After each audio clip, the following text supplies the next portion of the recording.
Hello everyone, আসসালামু আলাইকুম। আশা করি সবাই ভালো আছেন, আমরা ভালো আছি আলহামদুলিল্লাহ। ওই দেখেন পিছনে হাত নেড়ে বলছে শুভ নববর্ষ। অনেকেই হাত নেড়ে বলছে, তো আমি ভিডিও ওদিকে ফিরিয়ে দিয়েছি। যাই হোক, গিয়েছিলাম গতকালকে রমনায়। তো রমনায় সকালে যাই নাই, জ্যামের কারণে।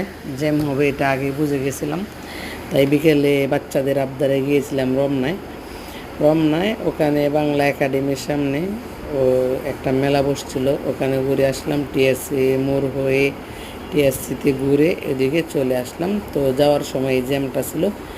এটা হচ্ছে শিশু একাডেমির সামনে, অপোজিটের রাস্তা, সামনে দুয়েল চত্বর। এখানে আপনার জ্যাম হচ্ছে এত দূর, যত দূর চোখ যায়। ওই যে শিশু একাডেমির অপোজিটের রাস্তা একটু ফাঁকা ছিল। তবে একটা মজার ব্যাপার হচ্ছে, এখানে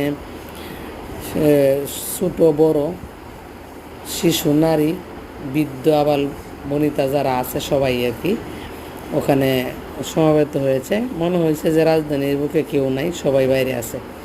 তো এই যে আদু আদু যে দেখছেন আপসা আপসা আবহাওয়া, এটা কিন্তু আবহাওয়া খারাপ না, সব বালু আর বালু। এরকম বালু ছিল সারা শহরে কালকে বিকেলবেলা, পরে একটু বৃষ্টি হয়েছিল আলহামদুলিল্লাহ। তো সব কিছু মিলে এই ছিল গতকালকে বিকালে ঘোরাঘুরির দৃশ্য। এর আন্তপান্ত দেখাও পরবর্তীতে। তো যারা ইউটিউব বন্ধু আছেন সবাই যুক্ত হবেন আজকের লাইভে, রাত 9টায় লাইভে আসবো। আল্লাহ হাফেজ।